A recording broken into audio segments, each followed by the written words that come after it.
هنضف انا وعندي عيلين زي الحمير اما يلعبوا بره.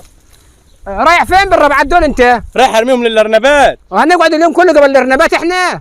وما اسيبهم يموتوا من الجوع. يا عم يموتوا ولا ما يموتوش اوعى كده. انت مش كنت مطلع ورق ورايح ليبيا؟ ايوه. طب اما هو ايوه ما غرتش ليه؟ وانت عايزني اروح ليبيا عشان اموت هناك؟ تموت ليه؟ هو كل اللي عم يروح ليبيا عم يموت. ايوه. اما يخطفوا الناس دلوقتي. يا سلام بعد ما طلعت لك ورق وغرمت عليك فلوس قد كده وفي الاخر جيت تقول لي عم يموتوا الناس. انت عايزني اروح؟ انت عايز تخلص مني؟ انا عارفك. يا عم اخلص منك ايه؟ ده انت عيل فقر. انا عارفك انت مش طايقني. يا دي انت مش كنت جهزت ورقاتك وخلصت؟ ما الناس كلها رايحه ود عمتك مسافر، ما تسافر زيه. انت عايز تخلص مني. اخلص منك؟ اخلص منك ليه؟ ما لما يروح ليبيا اما يموت. امال تقعد جنبي هنا؟ اقعد جنبك ولا اموت؟ انا عارفك انت مش طايقني. يا عم روح يا عم روح من وشي يا عمي. عم انا رايح من وشي. يقول لك قالت هيموت في ليبيا، ما كل الناس عم تسافر، هو انت بس اللي هتموت؟ ايش يا باي؟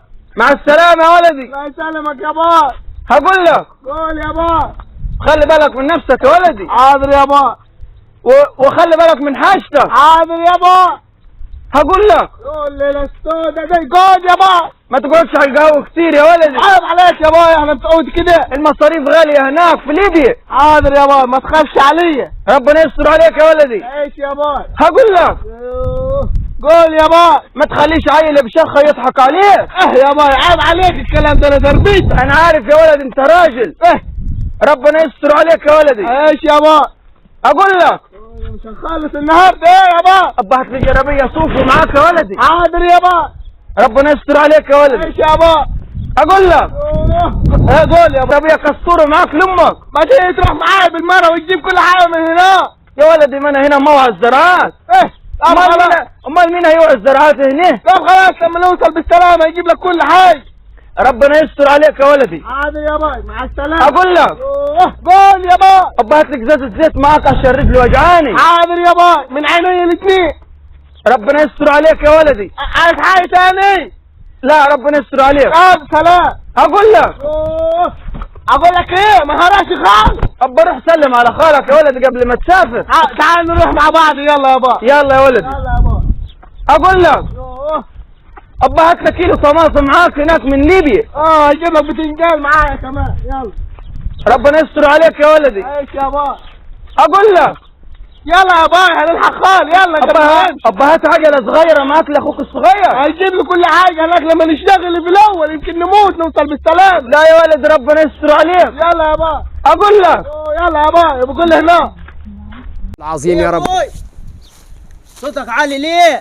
صوتك عالي ليه؟ جاي منين انت الاول؟ كنت في عزا يا ابوي في قحده، ما انت اللي ما رضيتوش تروحوا ده. في عزا هنقعد احنا النهار كله قبل العزا نلبس الجلابيه المكويه والبستكم مقطعه من تحت. في بس يا ابوي قول لي. في هي يا ابوي هنقعد كده تقعدوا جنبي انت واخوك اللي المفروض كان يسافر ليبيا مش عايز يسافر.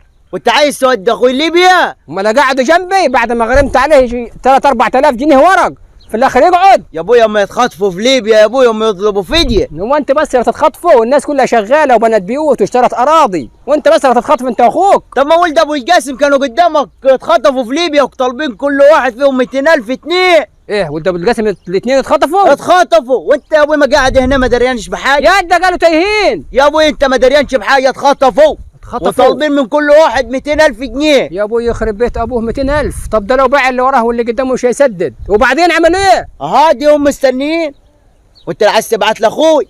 طب انا اعمل ايه يا اخوك عادي بدل ما انتوا قاعدين جنبي انا اعمل ايه يعني؟ هنقعد احنا نتفق بعضينا مش يا ابوي انت هنتجوز. اما تكرهنا ومش عايزنا في وشك. سلام يا ابوي. خور يا ده انت رب البيت والحيطه تقع عليك انت واخوك تفطسكم في يوم واحد قاعدين جنبي. قال يقول لك قال ليبيا ما يكون صحه ما يخطفوا في ليبيا. يلا ان كان كده والله الواحد كان يسفرهم وتخطفوا في 60 داهيه. يلا يا ولد الحق سلم على خالك قبل ما العربيه تفوتك. يلا يا باي. سلم على خالك يا ولد. مع السلامه يا ولد اختي. مع السلامه رايح ليبيا. مع السلامه يا ولد اختي. على السلامه.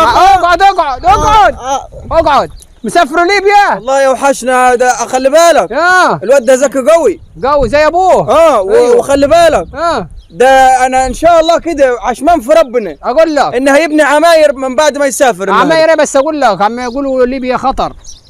خطر ازاي؟ مش عارف عم يقول عم يخطفوا الناس هناك والدنيا خربانه في ليبيا. ابا ايوه ما توديش ولدك بدل ما يغور فيها، هو كده كده اصلا مش هينفع هناك، ده لو مسكوه يذبحوه هناك على العيد. يا عم كيف ده لسه واحد جاي من هويه وبيقول لي ان هو يعني جايب معاه فلوس كتير، شنطه فلوس من هنا وشنطه فلوس من يا هنا. عم انا ما اعرفش حاجه، انا اللي اعرفه قلته لك، قالوا ان عم يتخطفوا هنا وفي 2 مخطوفين من مصر وطالبين فيهم فديه، عايز توديه وديه بس خليه بدل ما بكره بعد تجيب مصيبه وتيجي تعيط وتنصبوا له ده عايز يتنصب له 3 سنين ده. ابا أيوة.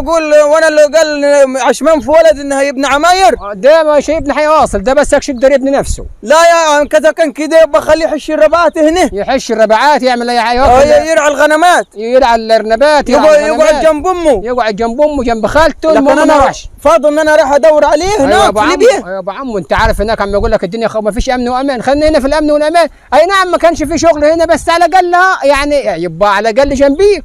طب انت ولدك مش هيسافروا؟ ما كان هيسافروا يا اخوي، في الاخر قال لك عم يتذبحوا هناك وعم يتقتلوا، قلت بلاش ما نسفرهمش، انا كان علي عايز اذبحهم الاثنين مش نافعين بحاجه. لا خساره يا عمي والله يا بختو انا لو اقني جزء ارنب احسن منهم. ليه يا عمي بس؟ ما جزء الارنب هذبح اخر الشهر واكله، لكن لما ما نافعنيش ولا الواحد فيهم النهار كله داير لي بالجلابيه المكويه وفي الاخر يقول لي عايز اتجوز يا ابويا. يا اخي خساره الضنا غالي. يا عم ضنا مين بلا غالي بلا نيله، المهم ما تسافرش ولدك ليبيا وخلاص. لا يا عم خلاص انا مش هسافر. يلا ولد وروح روح بيه يا عم الحاج. هنروح يا عم. طب عايز حاجه؟ لا مع السلامه انت ولدك. يلا تصبح على خير.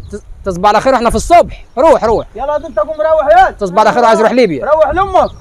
روح يا عم روح ليبيا، اقعد في مصر وخلاص، ما فيش شغل ولا فيه نيله، يلا اتكل على الله.